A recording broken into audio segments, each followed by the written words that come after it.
Chase Briscoe wins the pole for the Daytona 500. Two other drivers lock in. And on Wednesday, NASCAR fired back and wants the injunction overturned in their lawsuit, and they made some accusations. Welcome back to Break Hard. I'm Matt. Duels are tonight on Thursday, 7 p.m. FS1. The second duel, which they have scheduled for like 8:45, will start 24 minutes after the conclusion of the first duel. I'm headed down to Daytona tonight.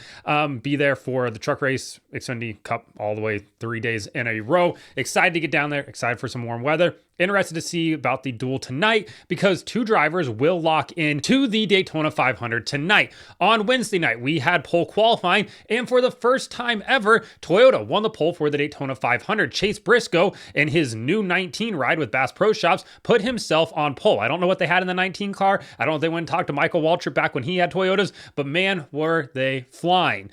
He dominated. He was fastest in the first round and fastest in the second round. Puts himself on pole. Austin Cindric will start second in the Daytona 500. The front row is locked in to the Daytona 500, meaning that it will be the 19 and the 2 car leading us to green, assuming they don't get caught up in accidents in their duel. Expect both of them to probably not be competitive. I know Chase Briscoe said that he wanted to compete in his duel, race and, try to win it. I don't think that James Small is going to let him do that, but hey, for Chase Briscoe, myself and I think others included are a bit skeptical of this move. I don't necessarily know if he is the A+ talent that some others do. Obviously, it's super speedway racing. Anybody can go out there and win the pole for it at this point. But hey, it's always nice to start off your, new season with a new team with a bang, and getting the pole for the Daytona 500 is a really good way to do that. So hey, maybe it is a precursor of things to come.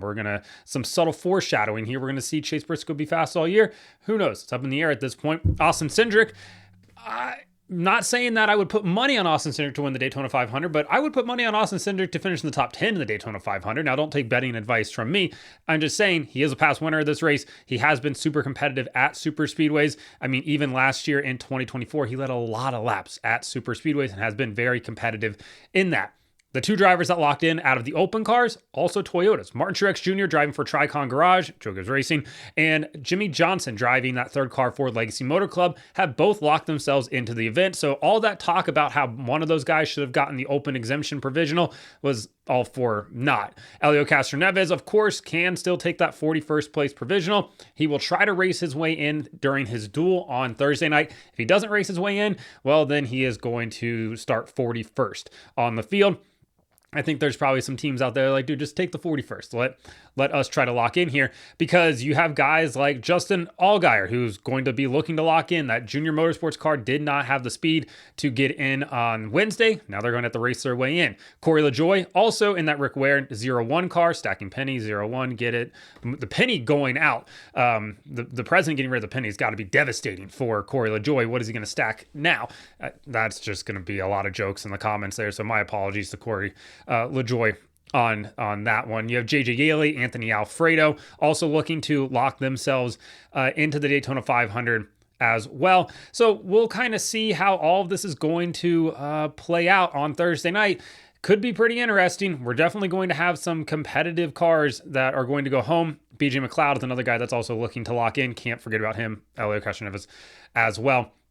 But I think that Allgaier is probably your favorite right now in his duel. And then the other one, listen, Corey knows how to run up front at these super speedway races. I would not put it past him to lock himself in as well. So 7 p.m. FS1, tune in for duel 1, 24 minutes after it finishes. Then you'll have duel number 2, and we will have a lineup for the Daytona 500 on Sunday. On Wednesday, NASCAR accused the district judge Kenneth Bell of numerous errors in their lawsuit with 2311 Racing and Front Row Motorsports, and they want the injunction that was granted by Judge Bell to be overturned in the appeals court and thrown out, meaning that 2311 Racing and Front Row Motorsports would not have charters for the 2025 season. The deadline was on Wednesday. It was filed 1 hour before Daytona 500 qualifying. I know a lot of people are like, oh, they did this, to send a message, but that was just the court-ordered date. I mean, they could have filed it earlier, but Of course, you're probably usually always going to take as much time in situations like this, and NASCAR is not happy at all with Judge Bell. Now, remember, it was Judge Frank Whitney, that was overseeing this case at first. And I'll be honest, when he was overseeing it, it felt like he was very much on the side of NASCAR. Then it switched over to Judge Bell, and Judge Bell has very much been on the side of the teams. He has called NASCAR a monopolistic entity multiple times. He has said other things that makes him sound like he is very much on the side of the teams. And NASCAR fired back on Wednesday, accusing him of making multiple errors, like I said. And they went on to say, the district court's injunction orders flout federal antitrust law, misapply the established rules governing the use of preliminary injunctions, ignore unrebutted, legally significant evidence, and have sweeping implications for NASCAR's 2025 Cup Series season. Any one of the district court's many errors warrants reversal. So NASCAR is saying that, hey, you made a whole bunch of mistakes here, and now they want to appeal this and have all of that reversed. And I can see their point 100% here, because there were decisions that were made by Judge Bell that, like NASCAR said, weren't rebutted. They were unrebutted from the NASCAR side of things. And they do have major implications on the 2025 season, because you have 13 other teams that signed this charter agreement. And previously, at the end of last year, NASCAR said they were planning to go into the 2025 season with only 32 chartered cars. Technically would be 30 chartered cars with those two SHR charters that were floating out there, meaning that all the other teams would have been entitled to higher payouts because we have less chartered cars for at least the 2025 season. And now that's majorly impacted those teams and the planning that they had potentially done. Now, of course, you can just be like, well, they were already, potentially planning on having 36 initially before, the other two teams didn't sign. So it's really not that big of a deal. Yeah, I mean, it's what, 6 one, half dozen the other, right? Isn't that the old saying? Like, you can make the argument for sure, but you can also see the other side of things here. NASCAR, though, according to Jenna Fryer, if NASCAR does end up losing this antitrust lawsuit, and say the 2311 Racing and Front Row Motorsport wins, according to Jenna Fryer at the AP, is expected that NASCAR would rather just scrap the entire charter system rather than renegotiate new charters, which would be a massive shift in North American stock car racing. I'm not entirely sure what would happen with that. Do you get lawsuits from 13 other teams that are like, hey, we signed up for this and now we are not getting this anymore? I think you're opening up Pandora's box there. Does that open up the door for a split series? What happens to the future of NASCAR? All of this could be, rather seismic if this does end up happening.